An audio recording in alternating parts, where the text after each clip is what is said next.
अस्सलाम वालेकुम स्टूडेंट्स, उम्मीद है आप सब खैरियत से होंगे। तो आज की इस वीडियो में आप सबका वेलकम है।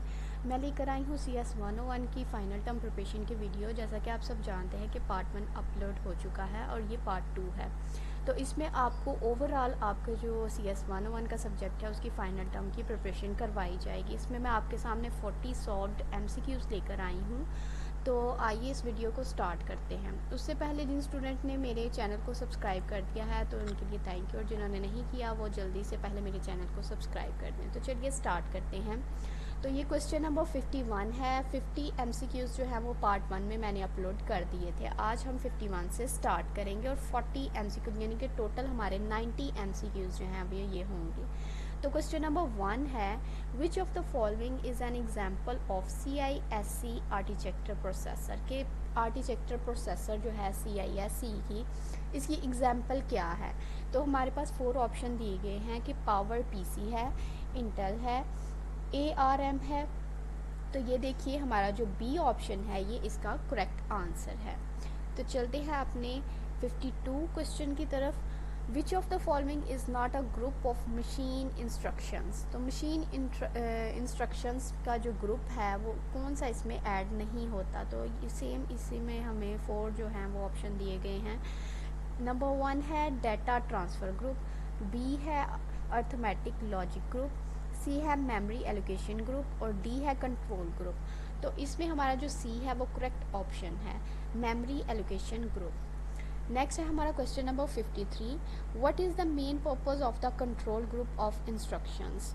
तो इसमें हमने बताने हैं कि कौन से इसके जो मेन पर्पस हैं ग्रुप के। तो वही हमें 4 दिए गए हैं और B वाला जो है to direct the execution of the program हमारा करेक्ट आंसर है। नेक्स्ट हम चलते हैं क्वेश्चन नंबर 54 की तरफ। What does the term load instruction refer to. जो टर्म लोड है वो किसको रेफ़र करता है।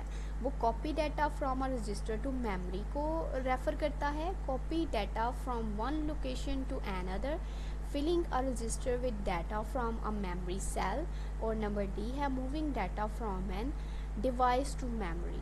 तो हमारा जो C वाला ऑप्शन है ये इसका करेक्ट ऑप्शन है। नेक्स्ट हम चलते हैं क्वेश्चन नंबर 55 की तरफ। What is one major use of AND operation. AND operation का आपने जो सबसे बड़ा एक यूज़ है वो बताना है। तो इसमें सेम हमें 4 जो है वो ऑप्शन दिए गए हैं। तो हमारा जो C वाला ऑप्शन है to place 0 in part of a bit pattern while not distributing the other part, ये हमारा जो है वो करेक्ट ऑप्शन है। तो स्टूडेंट्स जैसा कि आप सब जानते हैं कि हमारा जो है वो सेमेस्टर भी एक आ रहा है जिसको हम समर सेमेस्टर के नाम से जानते हैं, और जिनको नहीं पता उनको मैं बताती चलूँ कि ये समर सेमेस्टर 2 मंथ्स का होता है। तो इसकी भी जिसको सर्विसेज चाहिए हो LMS हैंडलिंग की वो हमसे ले सकता है, व्हाट्सएप पे कांटेक्ट कर सकता है। नेक्स्ट हम चलते हैं क्वेश्चन नंबर 56 की तरफ। What is masking in the context of bitwise operations. तो इसमें है using a bit pattern to invert all bits in an operand. तो इसमें जो हमारा B वाला है using one operand to control which part of another operand affect the result, ये हमारा करेक्ट ऑप्शन है। आपने मेरी प्रोनाउंसिएशन पर नहीं जाना, आपने अपने सब्जेक्ट पर फोकस करना है, ठीक है। तो नेक्स्ट हमारा क्वेश्चन नंबर 57 है, what result does XOR a byte with a mask of all one produce. तो इसमें हमें बताना है कि इसके 4 ऑप्शन हैं, इनमें इसका जो करेक्ट ऑप्शन है वो कौन सा है। तो हमारे पास जो C वाला ऑप्शन है the complement of the byte जो है ये हमारा करेक्ट ऑप्शन है। तो मेरे चैनल को साथ ही सब्सक्राइब भी कर दें, ठीक है। और जिन स्टूडेंट्स को और सब्जेक्ट्स पर भी इस तरह की वीडियोस चाहिए वो मुझे कमेंट सेक्शन में बता सकते हैं। मैं कोशिश करूँगी उन पर भी आपको हाई क्वालिटी वीडियोस जो है वो प्रोवाइड किए जाएँ। तो नेक्स्ट हमारा question number 58, what is a logical shift. तो लॉजिकल शिफ्ट जो है वो कौन सा है। तो यहाँ पर 4 ऑप्शन दिए गए हैं, इनमें जो ऑप्शन नंबर C है, a shift operation that discard the filling bit and fail the hole with a zero, ये हमारा जो है वो करेक्ट ऑप्शन है। नेक्स्ट क्वेश्चन नंबर 59 है, what can be achieved by shifting binary digit to the left in two complement representation। तो number 1 है division bye 2, B है रोटेशन बाय 2, सी है मल्टीप्लिकेशन बाय 2 और डी है सर्कुलर रोटेशन। तो इसमें हमारा जो सी वाला है मल्टीप्लिकेशन बाय 2 ये हमारा करेक्ट ऑप्शन है। नेक्स्ट क्वेश्चन नंबर 60 है, what occurs when a bite-sized bit pattern undergoes a right circular shift 8 times। तो ए है हमारे पास the bit pattern is discarded, B है the bit pattern become all zero, C है the original bit pattern is restored और D है the bit pattern become all one. तो हमारे पास जो सी है the original bit pattern is restored, ये हमारा इस आंसर इसका करेक्ट आंसर है। नेक्स्ट हम चलते हैं क्वेश्चन नंबर 61 की तरफ, विच of the following system required user interactions during job execution. तो इसमें जो हमारा बी वाला ऑप्शन है reservation system and computer game, इसका करेक्ट ऑप्शन है। नेक्स्ट चलते हैं क्वेश्चन नंबर 62 की तरफ, what was a significant factor that led to the development of operating system in early computers। नंबर ए है increasing computer memory requirements, B है need for razor program setup and smoother transaction between jobs, C है improving the graphic capabilities of computer और D है development of a personal computer. तो इसमें जो हमारा बी वाला ऑप्शन है need for erasure program setup and smoother transaction between job, ये हमारा इसका करेक्ट ऑप्शन है। उसके बाद हम चलते हैं क्वेश्चन नंबर 63 की जानिब, what is essential for successful interactive processing. जो सक्सेसफुल इंटरेक्टिव प्रोसेसिंग होती है वो किसके ज़रिए जो है वो एसेंशियल होती है, ठीक है। तो उसमें हमारा जो ऑप्शन नंबर बी है responding to user with sufficiently fast time, इसका जो है वो करेक्ट ऑप्शन है। नेक्स्ट हम चलते हैं क्वेश्चन नंबर 64 की तरफ, which operating system approach was designed to allow multiple user to interact with the computer। तो ये इसमें हमारा जो सी वाला ऑप्शन है टाइम शेयरिंग, ये इसका करेक्ट ऑप्शन है। तो मैं आपको अगेन बताती चलूँ कि हमारा समर सेमेस्टर आ रहा है जो कि 2 मंथ्स का होगा, तो उस पर भी मैं आपके लिए मुकम्मल एक वीडियो लेकर आऊँगी कि कौन से स्टूडेंट उसमें एलिजिबल होते हैं। तो जिन स्टूडेंट्स को समर सेमेस्टर की सर्विसेज चाहिए होंगी वो मुझे व्हाट्सएप पे कांटेक्ट कर सकते हैं। नेक्स्ट हम चलते हैं क्वेश्चन नंबर 65 की जानिब। तो साथ ही मैं आपको ये भी बताती चलूँ कि आपकी ये अगर वीडियो आप पार्ट 1 और पार्ट 2 दोनों वॉच करते हैं तो इससे आपकी फ़ाइनल टर्म की मुकम्मल प्रिपरेशन हो जाएगी। तो आपने घबराना नहीं, इसको अच्छे तरीके से रेडी करना है, बिकॉज़ के पेपर में आपके पास जो ये MCQs आएंगे वो होंगे तो यही, लेकिन उनकी वर्डिंग चेंज कर दी जाएगी, ठीक है। तो आपने अच्छे तरीके से इसको रेडी करना है। तो हमारा क्वेश्चन नंबर 65 है, in the 1960 and 1970 real time processing was challenging because, किसको इन्होंने रियल टाइम प्रोसेसिंग जो है किसको चैलेंज किया था, क्योंकि ऑप्शन ए है computer were inexpensive and readily available, B है each machine needed to serve multiple user at remote terminals और सी है टाइम शेयरिंग वॉज अननेसेसरी और ऑप्शन डी है it was easier to implement with multiple users. तो हमारे पास जो answer B है वो इसका करेक्ट ऑप्शन है। नेक्स्ट है question number 66, what does the term process refer to an operating system context. तो ऑप्शन ए है हमारे पास the static data of a program, number B है the activity of executing a program और इसमें जो हमारा बी वाला ऑप्शन है the activity of executing program, ये हमारा करेक्ट ऑप्शन है।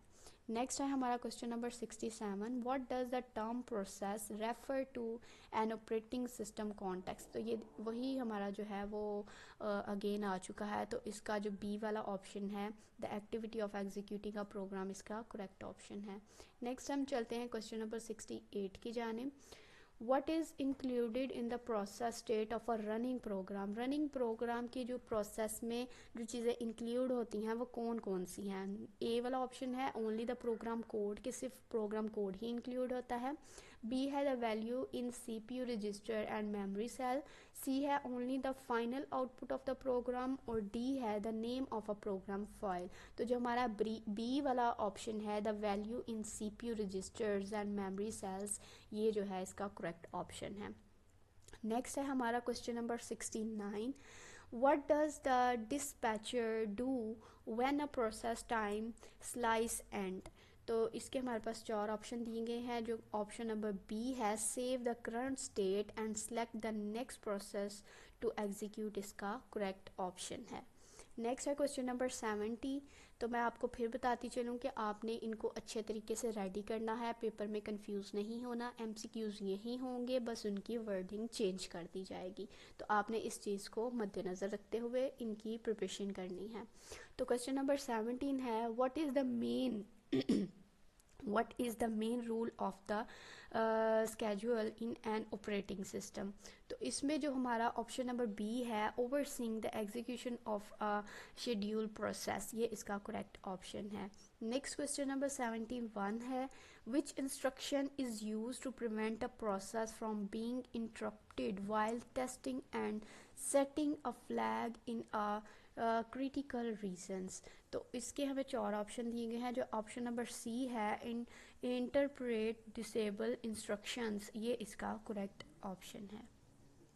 नेक्स्ट हमारे पास क्वेश्चन नंबर 72 है which of the following network topology involve all machine being connected to a central machine called an access point. तो इसमें option A है bus topology, star topology, ring topology या mesh topology. तो हमारे पास जो B है स्टार टोपोलॉजी, वो इसका करेक्ट आंसर है।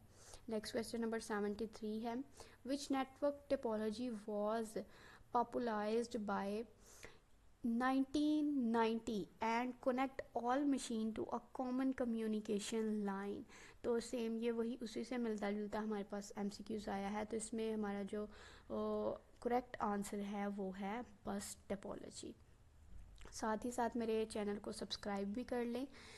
नेक्स्ट क्वेश्चन है 74 which type of network is based on design date और इन द पब्लिक डोमेन। तो इसमें ए है क्लोज नेटवर्क, बी है हमारे पास तो इसमें हमारा जो है सी वाला ओपन नेटवर्क जो है वो इसका करेक्ट ऑप्शन है। उसके बाद क्वेश्चन नंबर 75 है what is the evolution of the star network base on, के जो स्टार नेटवर्क है वो किस पर बेस करता है। तो ये हमारे पास बेस करता है ए वाले ऑप्शन पे a single central computer serving many users. तो ये इसका करेक्ट ऑप्शन है। नेक्स्ट क्वेश्चन नंबर 76 है what do patent law required for an inventor to obtain a patent. तो इसमें जो हमारा ऑप्शन नंबर सी है डिस्क्लोजिंग इन्वेंशन डिटेल, ये इसका करेक्ट ऑप्शन है। नेक्स्ट चलते हैं क्वेश्चन नंबर 77 की जानिब। इसमें टोटल आपको 90 MCQs जो है वो कवर करवाए जाएंगे, जैसा कि 50 आपको पार्ट 1 में कवर करवा दिए गए हैं और 40 इसमें करवाए जाएंगे। सॉफ्टवेयर लाइसेंस स्पेल आउट, जो सॉफ्टवेयर लाइसेंस होता है वो उसको स्पेल आउट कैसे किया जाता है। तो इसका जो हमारा ऑप्शन नंबर सी है rights and obligation of both parties, तो ये इसका करेक्ट ऑप्शन है। नेक्स्ट क्वेश्चन नंबर 78 है software license is a legal agreement between, जो सॉफ्टवेयर लाइसेंस होता है वो एक लीगल एग्रीमेंट होता है बिटवीन, ऑप्शन बी है हमारा software developer end user, software developer और यूज़र के लिए। नेक्स्ट क्वेश्चन नंबर 79 है what does a copyright notice identify, जो कॉपीराइट नोटिस होता है उसको हम किस तरह आइडेंटिफाई कर सकते हैं। तो इसमें हमारा जो ऑप्शन ए है ownership authorise personal and restrictions, तो ये हमारा जो है वो करेक्ट ऑप्शन है। नेक्स्ट हम चलते हैं क्वेश्चन नंबर 80 की जानिब। तो इसमें हमारा क्वेश्चन है copyright and software license are generally insufficient to prevent. तो ये किसको प्रिवेंट करते हैं, ये करते हैं outright copying and unauthorise use of softwares को। तो ये सी वाला हमारा जो है वो करेक्ट ऑप्शन है। नेक्स्ट क्वेश्चन नंबर 81 है what is the main characteristics of a one dimension array. तो वन डायमेंशनल अरे जो है इसका मेन करेक्टरिस्टिक्स क्या होता है। तो इसमें हमारे पास ऑप्शन ए है multiple row and columns, B है single row of elements, C है डिफरेंट टाइप ऑफ एंट्रीज और डी है वेरिड साइज ऑफ एंट्रीज। तो हमारा जो बी है सिंगल रो ऑफ एलिमेंट इसका करेक्ट ऑप्शन है। नेक्स्ट हम चलते हैं क्वेश्चन नंबर 82 की जानिब। What does the term sub tree refer to in a tree structure. जो ट्री स्ट्रक्चर हमें दिया गया है उसमें जो सब ट्री है वो किस टर्म को जो है वो रेफ़र कर रही है। तो ये सी वाला हमारा जो ऑप्शन है अ नोड इमीडिएट, जो इसको जो है वो रेफ़र करती है। नेक्स्ट हम चलते हैं क्वेश्चन नंबर 83 की जानिब। तो 83 वाले क्वेश्चन में हमें लॉ के बारे में पूछा गया है। तो इसमें जो हमारा ऑप्शन नंबर ए है allow software developer to recoup and profit from their investment, तो ये इसका जो है वो करेक्ट ऑप्शन है। नेक्स्ट क्वेश्चन नंबर 84 है विच पार्टी असेस ownership right by including a copyright statement in all produce works. तो इसका जो हमारा ऑप्शन नंबर डी है the developer of the software correct option है। नेक्स्ट क्वेश्चन नंबर हमारे पास 85 है what are the items with in and एग्रीग्रेट type usually called. तो ये क्या कहलाती हैं, ये फील्ड्स कहलाती हैं। तो जो सी वाला ऑप्शन है वो इसका करेक्ट आंसर है। नेक्स्ट क्वेश्चन नंबर 86 है every starting tag must have the. जितने भी टैग जो है वो स्टार्ट होते हैं वो क्या रखते हैं, वो एंडिंग टैग भी रखते हैं, यानी कि जो टैग हमारा स्टार्ट हुआ है वो अपना एक एंडिंग पॉइंट भी रखता है। तो उसके बाद है एक्सएमएल स्टैंडर्ड नोटेशनल सिस्टम का। जो एक्सएमएल स्टैंडर्ड नोटेशनल सिस्टम है वो क्या कहलाता है। तो वो हमारे पास जो ऑप्शन ए है मार्कअप लैंग्वेज कहलाता है। नेक्स्ट क्वेश्चन नंबर 88 है the dash approach would allow such engines to identify recipes that contain or do not contain certain ingredient। तो इसमें हमारे पास जो ए वाला ऑप्शन है तो ये हमारा इसका करेक्ट आंसर है। नेक्स्ट क्वेश्चन नंबर 89 है the need that require the additional activity by either browser और सब सर्वर और perform by the silent art card. तो ये क्या कहलाते हैं, ये हमारा जो बी वाला ऑप्शन है साइलेंट साइड ये कहलाते हैं। तो बी हमारा इस आंसर का करेक्ट ऑप्शन है। नेक्स्ट जो है मैं और भी सब्जेक्ट्स पर वीडियो लेकर आती रहूँगी और आपको भी जो सब्जेक्ट्स चाहिए होंगे आप मुझे कमेंट सेक्शन में बता सकते हैं। मैं कोशिश करूँगी उन पर हाई क्वालिटी वीडियोस आप के लिए लेकर आई जाए फाइनल टर्म प्रिपरेशन के हवाले से। तो तब तक के लिए अल्लाह हाफ़िज़, मिलते हैं अपनी नेक्स्ट वीडियो में।